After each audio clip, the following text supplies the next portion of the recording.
Everybody? All right, we're going to call the October 5th CRB meeting to order. Welcome, everybody. Can we have a roll call, please? Chair Lewis, Here. Vice Chair Campenny. Here. Board Member Dooley. Here. Board Member Makeumson. Board Member Schroeth. Board Member Waka. Here. Board Member Walson. Here. At this time, we ask if you all would like to stand up for the Pledge of Allegiance.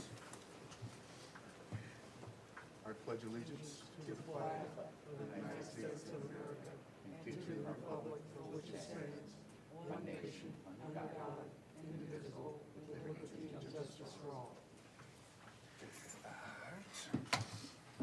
Is there a motion for approval of the minutes? So moved. Second. All those in favor? Aye.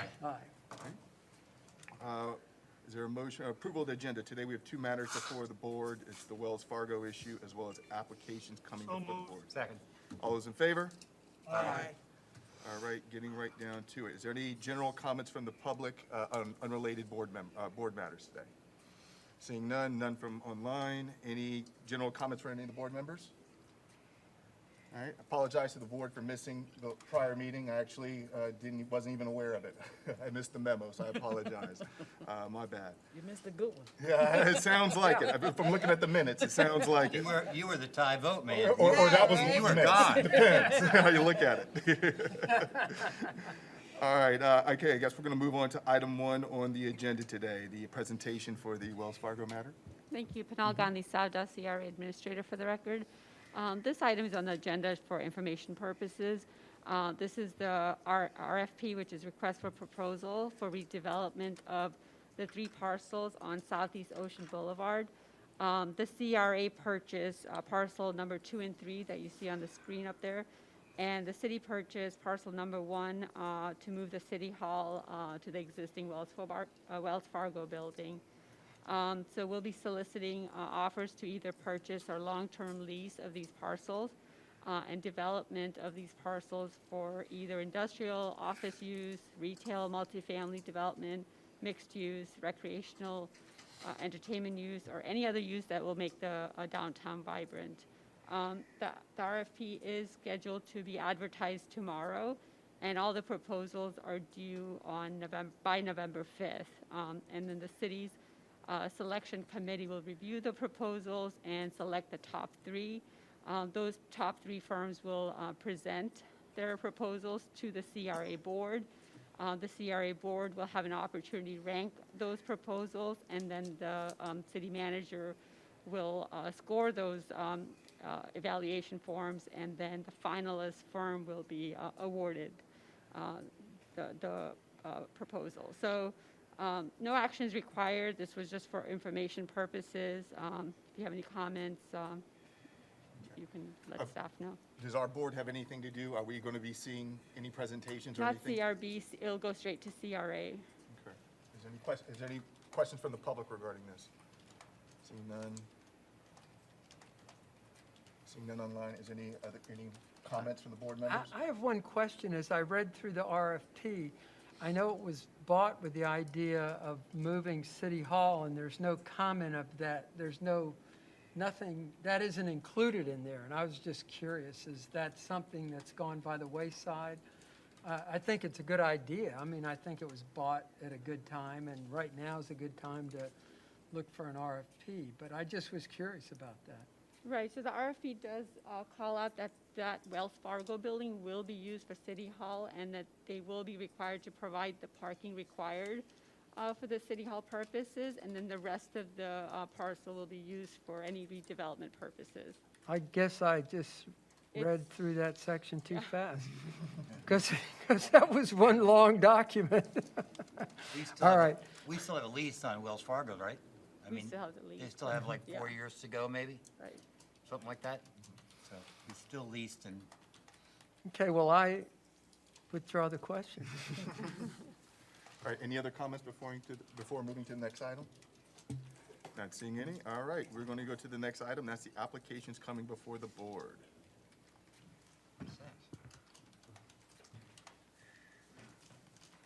Thank you, Chair. Kev Freeman, Development Director, for the record.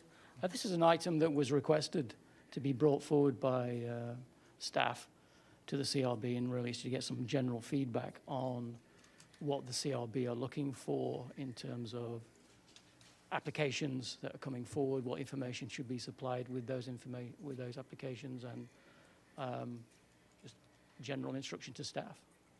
Are we speaking specifically just like the BIRP program and those type of things, anything in general? It's Just primarily development applications. I'm sorry. Yeah. I thought when we get an application for a development, not the BERT program or anything like that, but if there's a development, I thought we should have a complete application. And what does it mean to have a complete application? It all probably been brought on by the hotel one more time without having the parking that they needed assigned from somewhere. And I just think in general, before an application comes before this board, that there should be almost like a checklist, that site plan, yep, it doesn't have, we don't have to agree with, or staff doesn't have to agree that with the site plan per se, but we should know that they need a site plan. If there's supposed to be 90 parking spaces according to the code, and they want to get 60, well, why is it? And if they agree that there's 71, but there's only room for 60, where are they going to put the other 11 spaces? So that when it comes to us, we can say yes or no, because we have all the information. And if we want to make recommendations, we know what we're recommending. Like, I know that Frank is great for landscaping, but it's hard to landscape something if you don't know where the site is. And it's kind of hard to prove something if the people, we'll take that, I hate to keep taking that for an example, but they didn't know whether they were going to have the parking lot and where it's going to be for the 21 spaces. But what happens if it's next to your house? We approve it, and we say, yeah, you guys go figure it out, it's got to be within 800 feet. But yet, it's next to your house, and when we're having this hearing, the public doesn't know it's going to be next to someone's house.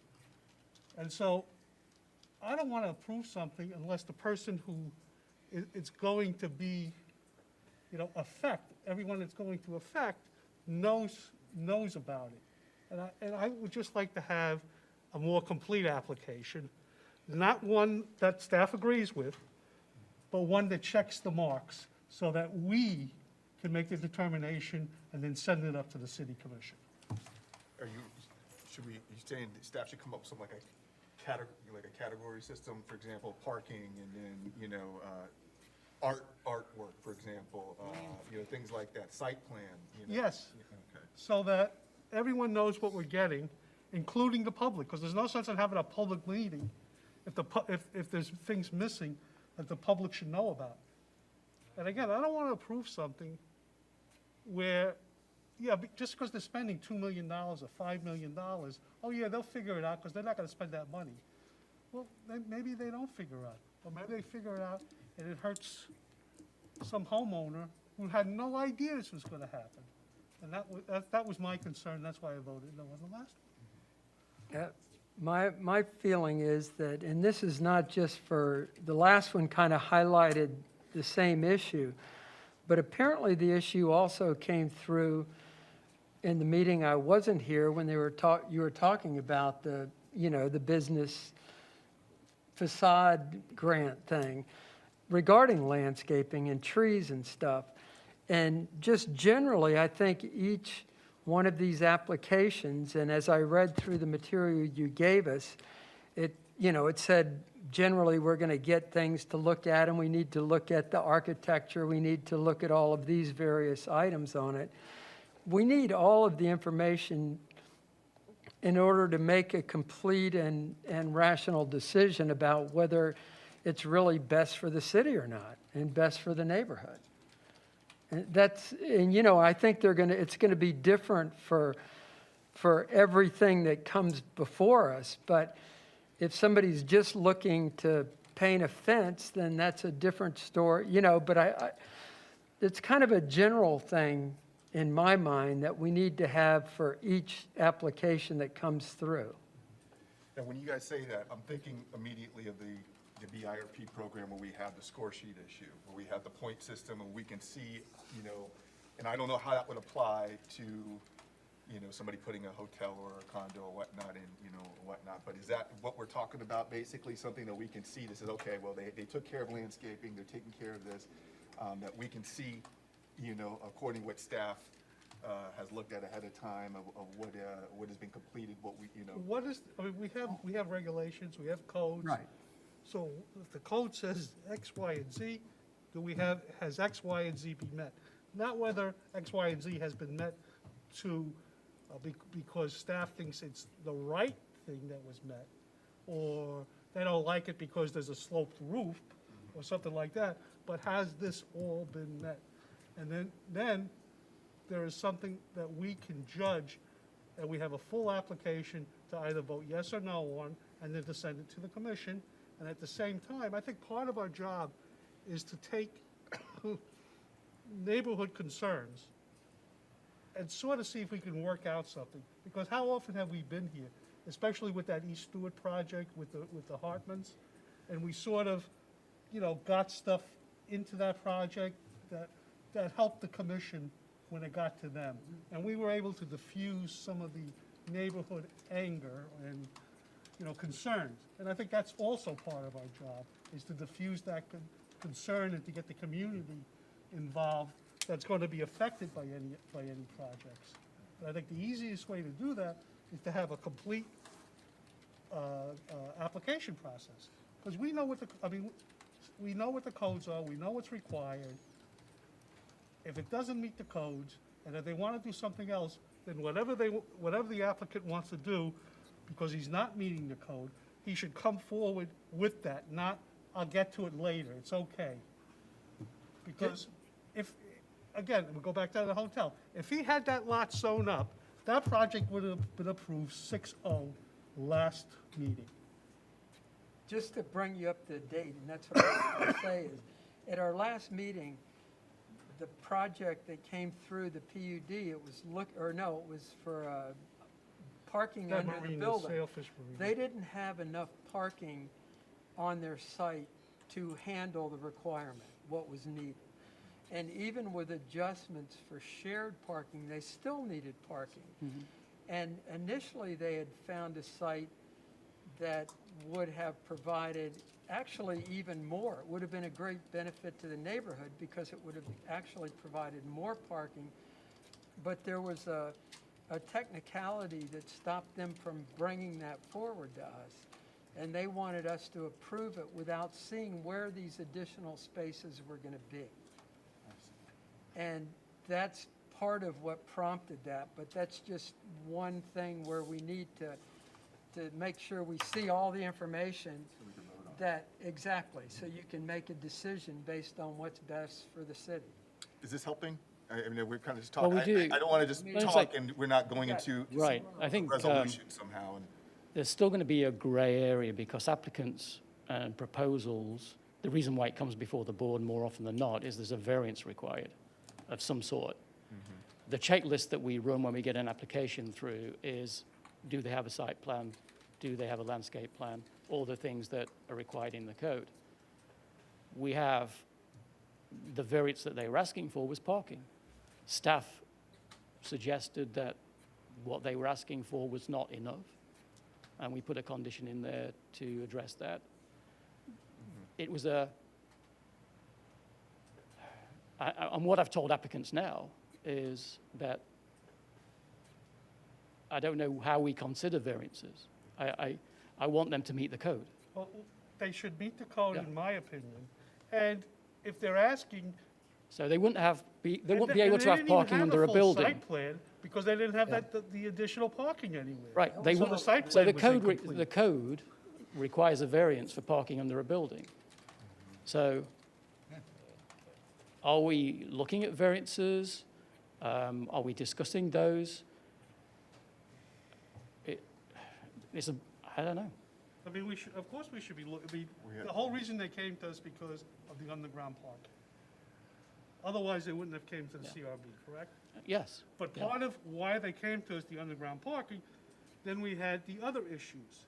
And if we were approving a site plan, part of the site plan was the additional 11 or 20, whatever it was, in the other lot that Yeah. was not attached to this property. And that was, staff recommended to the applicant that they did not come forward unless they resolved all these things. They're free to come forward and ask and debate Well, that. But I'm saying, should they be free to come forward and ask for something that we know is incomplete, that we do not have a complete site plan?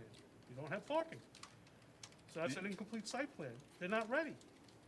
I have a question for staff. Did you guys know about the additional parking that Cap Tech was going to give them? Did they put that in the No, application? that just happened on the night. That happened on the Yeah. flyer. Remember, he gave me the paper, Right. and I gave it to Jordan, so she'd make a So copy? staff didn't know about that? What we were told after the presentation was the presentation was not what the applicant thought was going to be made. And so I missed a big one, didn't Yeah, I? This yeah. sounds like fun. So, I mean, I would just like us to go forward, and whether you do it with a checklist, which is something I prefer, because it's easy to do with a checklist. But projects don't come forward if they don't have a complete package. And to me, a site plan is a complete package, and the site plan includes Parking. all required parking. Because we have, Frank would say, well, what kind of bushes are you gonna put up? And maybe, and maybe Nina would say, what about the lights? Is it gonna be paved? So, to me, that How was. big's the sidewalk? But, we didn't even have that for this last one, so, you didn't even have the site plan. no, that's what I mean, that's. You had the site plan with the No, we had last, the site plan of the hotel, we didn't have the site plan of the additional parking, which is all part of the development. right, because at the last moment, Well, I'm not, yeah. again, we're not blaming anybody, but then it should not have come before the CRB unless you needed to continue it, which is what actually happened, Mr. Chairman? so. Yes, Board Member. Yeah, I mean, I obviously was here during this thing. I look at that one as a one-off. The applicant did not pay attention to what staff told them, and insisted on coming up without having their parking settled. Their last 40 spaces or 20 spaces fell through within the last month, 2-3 weeks, was it, Kevin? Yeah. Now, Tom's broad general statement disturbs me to some degree in that I'd like to know what the difference is between us as a board looking at variances and the city commission looking at completed projects. There isn't often that we come here. When you say meet the codes, does Tom then mean that he wants to see an entire full landscape code? He wants to see an entire full meeting of the code on sidewalks, meeting of the code on lighting, meeting of the code on colors.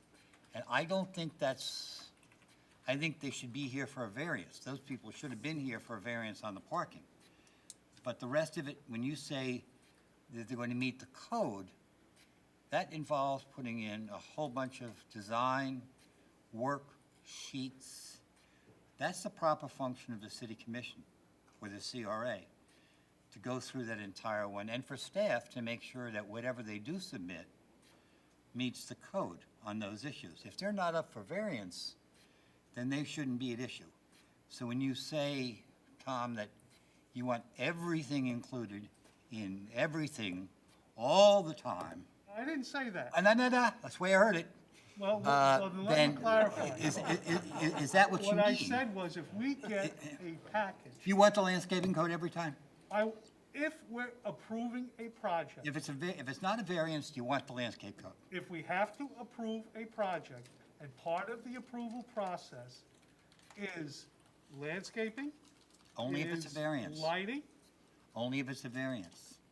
no, not necessarily. Kevin? Well, it depends on the nature of Depends on the the project. nature, what- Every project's different, so you're going to have different, Right. you can't have one checklist for No, you every can't, project. you can't. We have a completeness to make sure they We have the need a basic complete things in. list. Yeah. And it may not include everything on every project. But we shouldn't let things fall between the cracks, because again, this is the first step as a civilian community board where we should have public input. And it's hard to have public input if we're missing things for the public to see. Mr. So Chairman. let me put this to you. One second, I'll get back. Is that was in my opinion, that was a job well done by the CRB.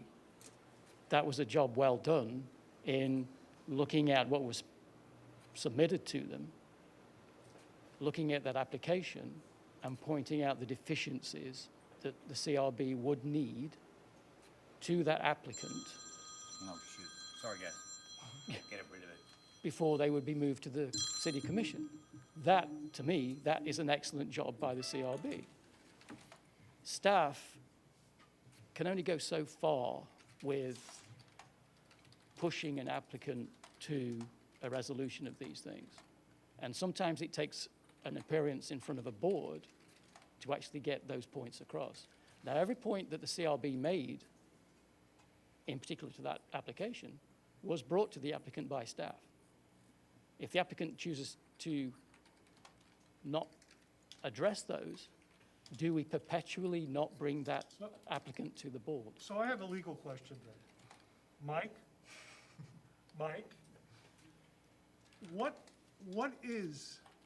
what should be done? I mean, you're gonna say you could do this, you could do that, you could do this, you could do that. You can go to A, you can go to B. Well, like, so for what it's worth, I don't disagree with your position at all that if I was sitting on the board, I would expect a complete application because hearing a project 4 times because stuff isn't there just makes it resentful and it also works up the neighbors. It's a lot of work. However, in what Kevin's pointing out, Kevin said, well, if you want a complete application, so I'm developing a hotel, and one of the things I want is to have parking under the building. Well, if you're not going to give me the variance for the parking under the building, then before staff can bring that project forward to you to review, the applicant will also have to have a second design which shows that parking complete in the lot next door or down the street. In the circumstances of the saltwater fishing or whatever it is, they were of the position that they should add 20 spaces. Kevin was in this position of 34. I forget what the numbers were because I wasn't paying that close attention to it. But to be complete, did they have to meet Kevin's number or did they have to meet their number? Now, with that being said, I think they should have to meet their number. So I think complete is that if they're going to come before you and say, hey, here's my project, I'd like a variance for parking under the building, and I'd like a condition to allow me to have 21 spaces off-site, at minimum, they should have a design that shows you the location of those 21 spaces off-site. If they're contrary to staff, and Kevin's saying they should have 34 spaces off-site, and they're saying they want 21, well, I think we kind of have to give the lenience to the applicant and say Kevin doesn't have the arbitrary ability to tell them the number. That's the board's decision. But at a minimum, the threshold they should bring and show you as a board is the completed project of what they want. Now, with that being said, and you're not the board for it, but we've run into this a lot too in lot splits. And this guy that threatened to sue us afterwards when he got a no, met with me for an hour, and I said to him, look, don't go for a lot split. Go in front of that board and ask for authority to build 2 houses, and not just 2 houses, have them drawn, show them their swimming pools, show where the air conditioning unit's gonna be, show where the circle pavers are gonna be between the houses that you walk between. Make the board be able to adopt the exact image that those lot splits are gonna give, and you're likely to get your approval. Walk in there and just say, I want 2 lot splits because maybe I'm gonna do something in the future, and there's no imagination, there's no nothing shown, and you lose. And he lost, and we had multiple hearings, and it wasn't complete, and it was blah, blah, blah, blah, blah. So, along with Tom Campenny's perspective, I do agree that when a project, like, let's use the saltwater. Sailfish. Sportfish Yeah, Hotel. Let's say Sportfish Hotel got an approval from you guys, and you said, but you can't pull a permit until you have those 20 spaces. And then it went in front of the commission, and the commission said, cool enough, but you can't get a permit until you have those 20 spaces. And then they went and bought the lot next door to my house, and started putting the commercial lights up, and they were gonna build the 20 spaces next to my house, and I pissed off about it, but I didn't come object, because when the hearing took place, it wasn't next to my house. It had nothing to do with me. So I was okay with it because it was across the street or down the road. I didn't know there was gonna be a commercial parking lot with 24-hour lighting and security and traffic next door to my house. So I think it's fair to the community to have some expectation of what you guys are allowing to happen. And I don't think you guys intentionally were planning on them building next to a residential house. I don't think the staff would do that either. I'm using it as an example, though, as a way to, this could break bad fast.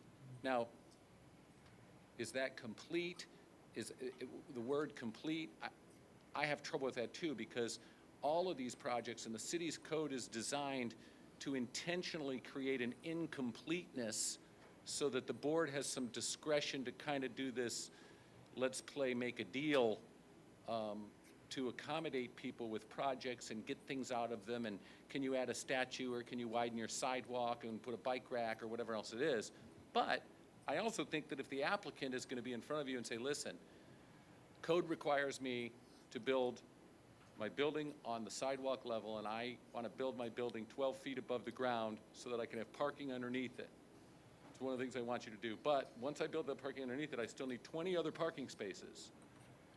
I think they should have to show you where those 20 other spaces are before you can vote on it.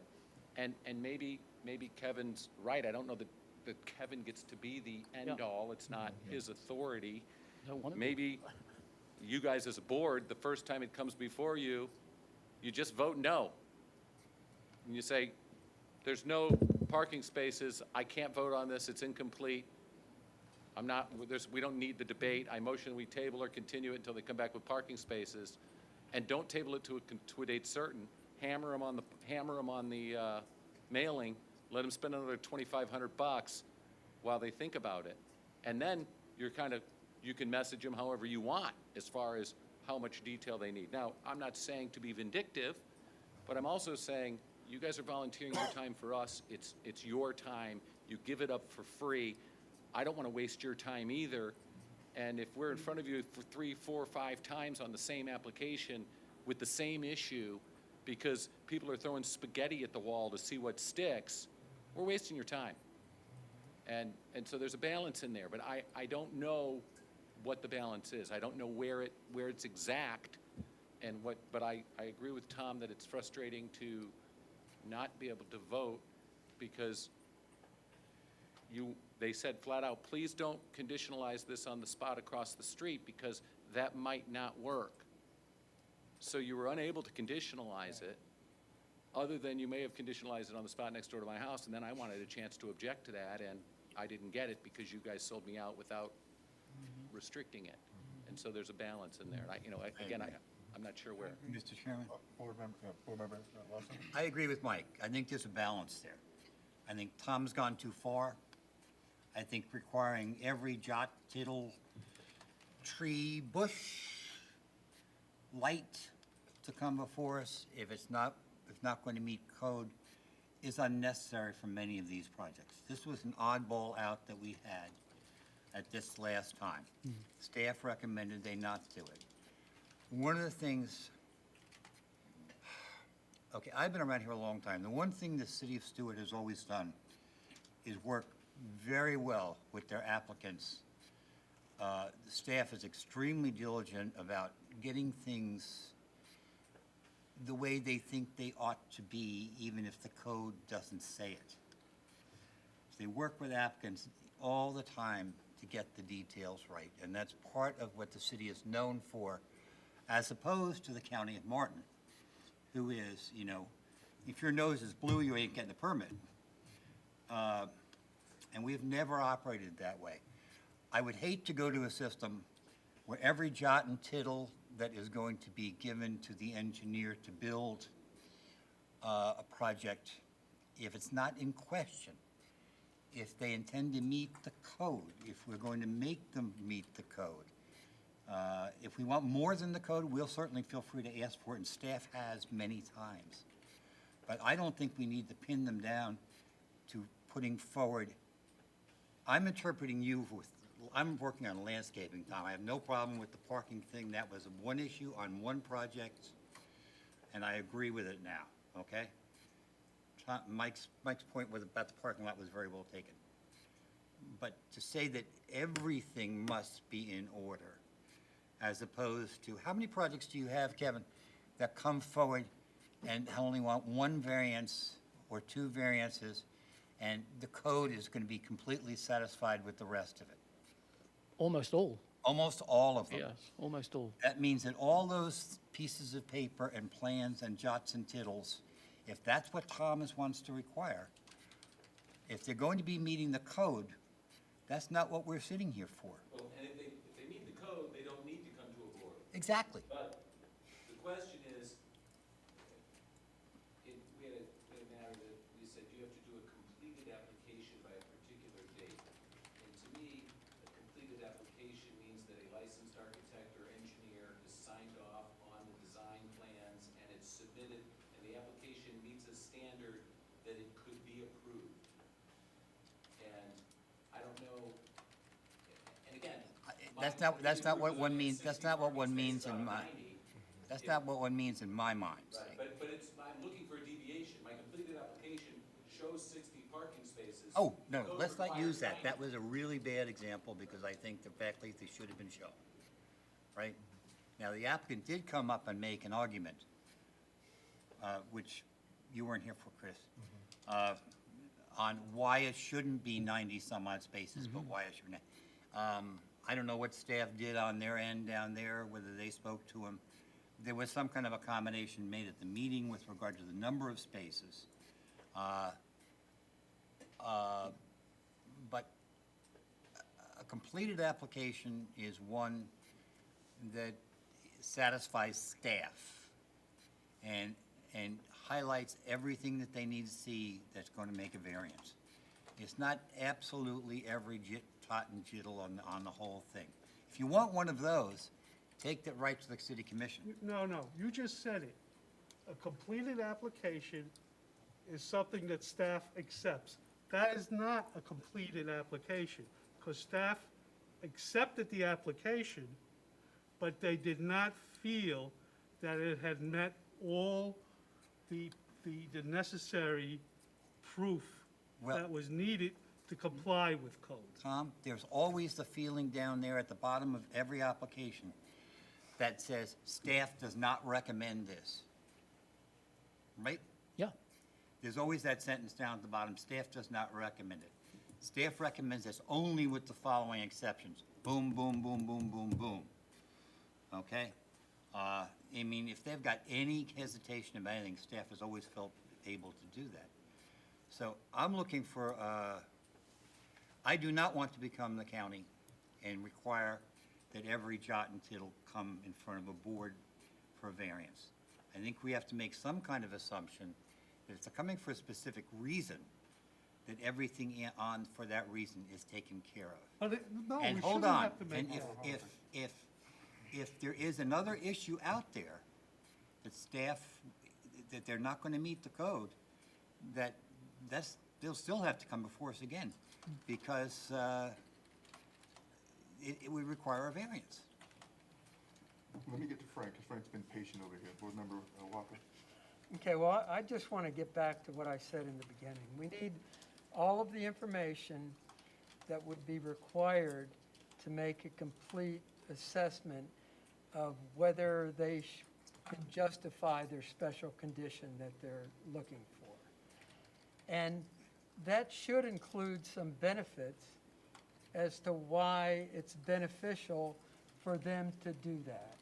And so consequently, I think if that's kind of the way that things are presented to us for variance I for agree. every single one, then if it's we need to have the information that we need to see what the benefits are of giving them this special condition or special use thing. So that's my feeling on it, and I think that's what we need for everything that comes before us. Just the information we need to be able to make a decision that it's going to be good to do that. Let me give Tom a chance to follow up. You know what? I don't need to follow up, Frank. That's exactly what I was trying to say. And I will go along, I agree with that. I agree with that as well. Perfect. I mean, if they had had the parking, they would have had everything they needed. Yeah, and that was my point to That them before they appeared, but, you know, they chose to, Chose to ignore you, yeah. which is foolish, actually. Well, and what happens is the neighbors start getting suspicious and they think it's a conspiracy, when in reality it's not.